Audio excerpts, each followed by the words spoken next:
Thinking of relocating from Texas to South Carolina? With its low cost of living and lower than average state income tax, South Carolina is an appealing choice for anyone looking to start fresh. If you're ready to make the move, here's everything you need to know.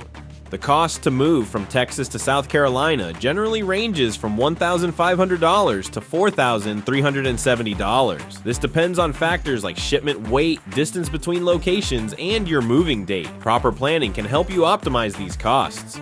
Moving over 1,200 miles between states can be challenging, especially if you're not used to long-distance drives. For a hassle-free experience, hiring a professional moving company is the way to go. Here's why you should trust the experts.